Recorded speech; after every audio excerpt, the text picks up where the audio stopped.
Okay listen here. So Bowman's capsule हो गया ये, बोमेन्स कैप्सूल। बेटा ये समझने की बात है, वेरी इंपॉर्टेंट थिंग है, एक एक चीज यहां पर आपको क्लियर होगी। अब दूसरी तरफ ये यहां से एक ट्यूब आ रही है, एक्चुअली इसको वेन लिखेंगे क्योंकि इम्प्योर लेके आ रही है, तो इम्प्योरिटीज जो वेन है ये है कि नहीं, और ये वेन यहां पर इम्प्योर ब्लड लाके दे रही, और यहां इसका होगा फिल्टरेशन, और ये दूसरी तरफ से ये वेन निकल के चली गई ऐसे, यहां पर a large number of blood capillaries, बहुत सारी ब्लड कैपिलरीज लगी हुई है यहां पे।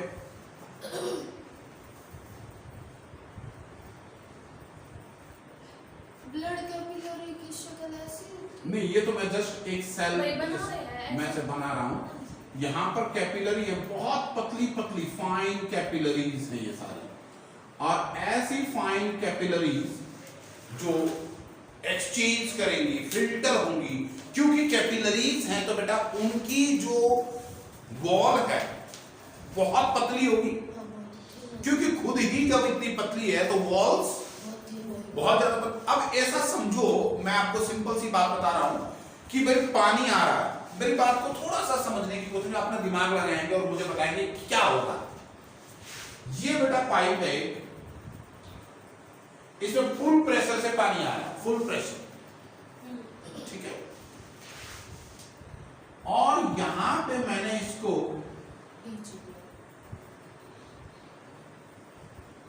ये पाइप में लगा है ना, और वाटर का प्रेशर इस तरफ से आ रहा है ये, तो अब यहां पर क्या ज्यादा प्रेशर होगा या कम होगा? बहुत ज्यादा होगा, बहुत हाई प्रेशर हो जाएगा कि नहीं होगा? यहां तो फुल आ ही रहा था और आगे मैंने ये कर दिया, तो नोजल जैसा नहीं हो गया, जैसे हाइड्रोलिक वॉशिंग गाड़ियों में करते, कितनी दूर तक पानी जाता है, ऐसा प्रेशर होगा कि नहीं होगा? तो जब ब्लड आ रहा है इतनी मोटी देखो, और आगे कैपिलरी, तो ब्लड कैसा प्रेशर से जाएगा कि नहीं जाएगा? और जब हाई प्रेशर जब ब्लड फ्लो होगा तो इसमें से छानेगा, वेस्ट निकल जाएंगे, वेस्ट सारा कहां आएगा? नीचे आएगा। तो मैं ये वेस्ट को यहां पर दिखा रहा हूं, जैसे ये ऐसा सोच लो, ये सारा क्या है? वेस्ट है। वेस्ट किसने सोचा? हमने सोचा, हमारी बॉडी ने सोचा, इस नेफ्रॉन ने सोचा, ये वेस्टेज को निकाल दिया जाए, ठीक है। हाँ, हमारा ब्रेन नहीं सोच रहा, हमारी बॉडी ने सोचा, तो हमारे ब्रेन ने तो सोचा नहीं सोचा।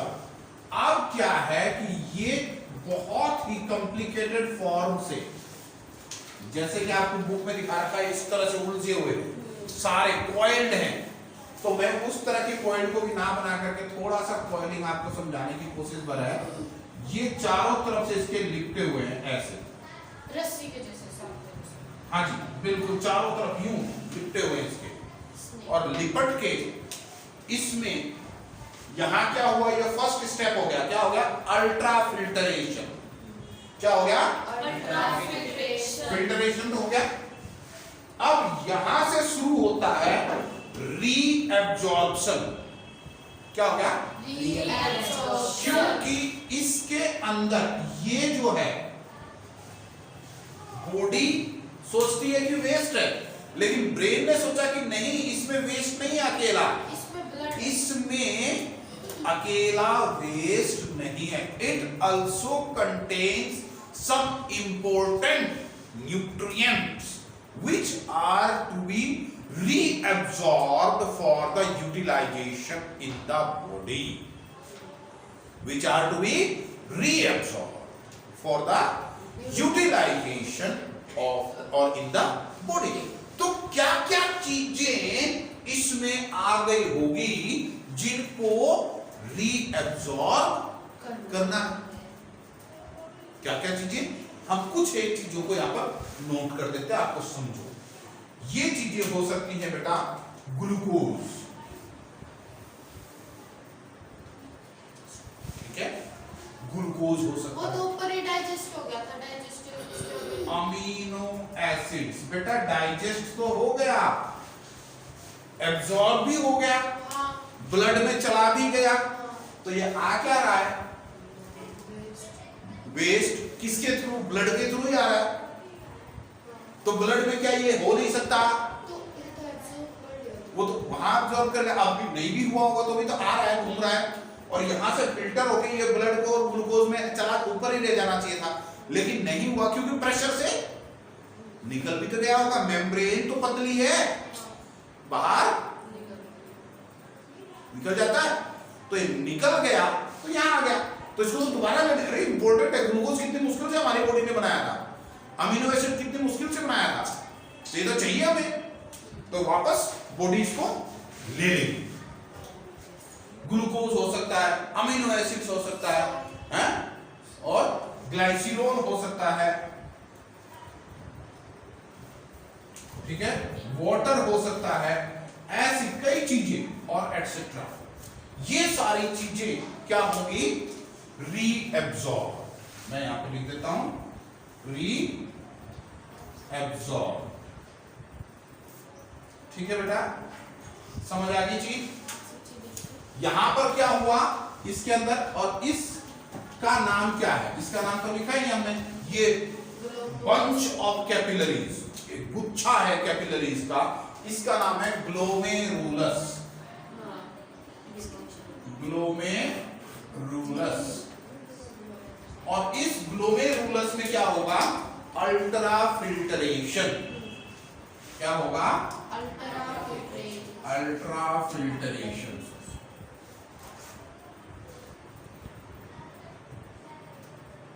ठीक है, अब ये जो पाइप आ रही है, आप इसको देख रहे हो, ये धीरे धीरे नीचे जैसे जैसे जाएगी अब पतली हो जाएगी,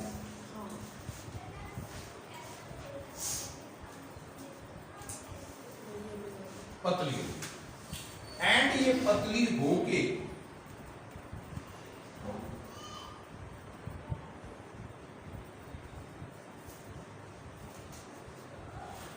यहां ऐसे पतली आती है, ज्यादा होगा, ठीक है, और ये आगे चल के अभी फिर से जैसी थी, ठीक, और ये यहां से,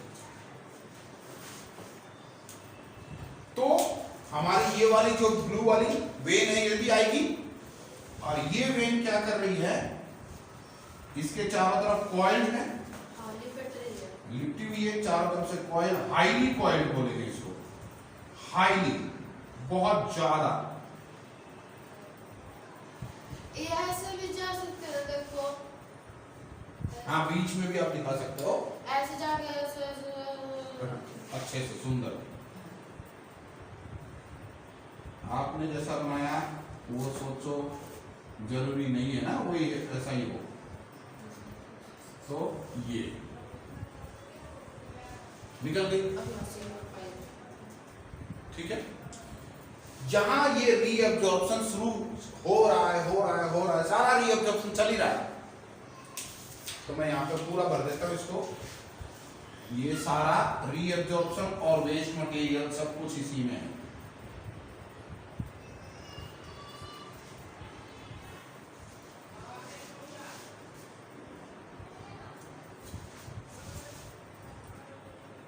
यहां तक आ गया, ठीक है।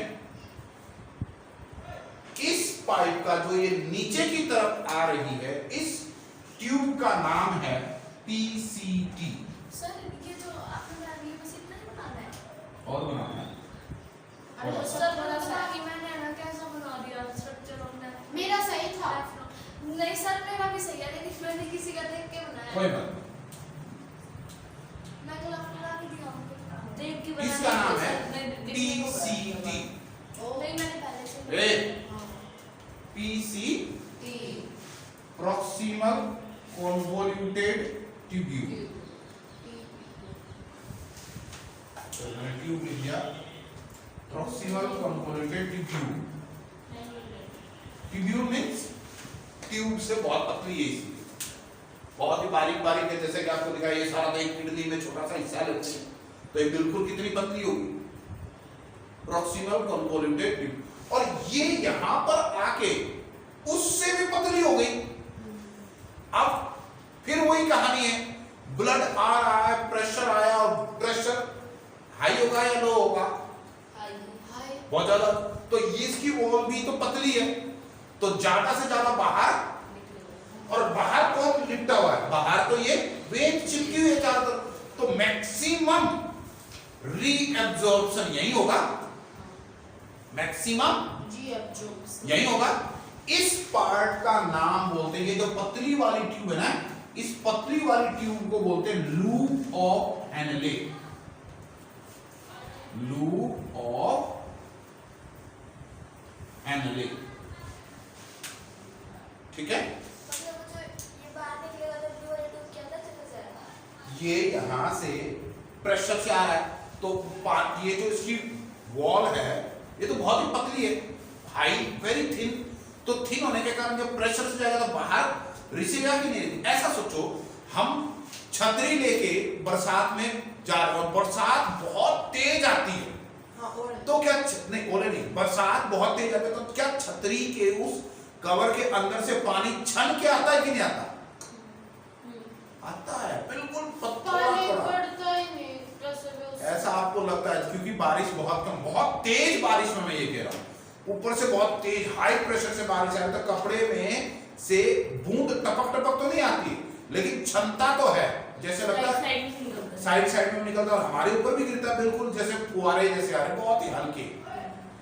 तो वही तो प्रेशर यहाँ पे भी निकलेगा, निकलेगा कि नहीं? तो निकलेगा, तो ये ब्लू वाली जो है ये इनको एब्जॉर्ब करेगी। मैक्सिमम यहां से निकलेगा क्योंकि पतली होगी, और मैक्सिमम एब्जॉर्ब भी यही होगा।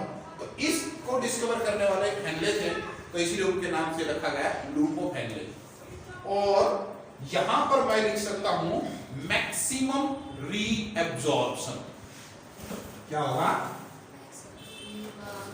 Maximum reabsorption.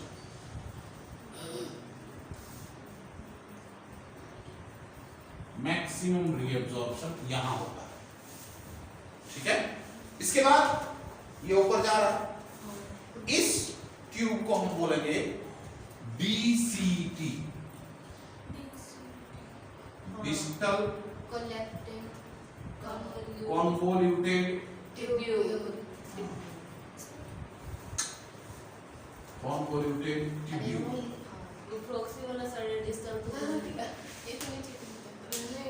प्रॉक्सिमल के बाद ये डिस्टल, और इसको हम शॉर्ट में लिख सकते हैं DCT।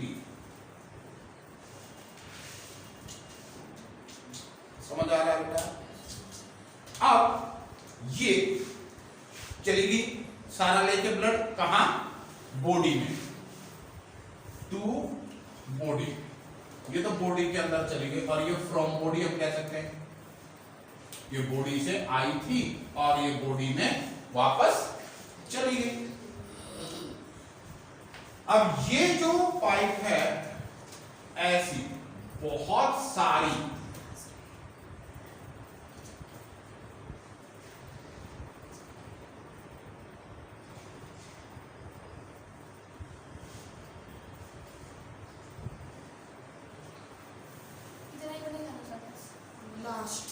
ऐसी, ये जो ब्रांचेस जैसी आपको दिख रही हैं, ये क्या है? ये काट दी, कहां से कटी? ऐसी वाली आ रही थी, ऐसी इसमें भी, इसमें भी, इसमें बहुत सारी जुड़ी हुई हैं, तो उन सबको काट के आपको दिखाया गया है कि ये सिंगल है। ये सारा वेस्ट अब क्या है? ये सारा तो चला गया बॉडी में, जो इंपॉर्टेंट था वो तो चला गया, और अब क्या बचा? वेस्ट, ऊपर से भी आ रहा है वेस्ट, इसमें से वेस्ट, इसमें से, सब में से आ रहा है। इसमें से ये सारा उसमें आ गया। आके कहाँ चला गया? यूरेटर में। कहाँ गया?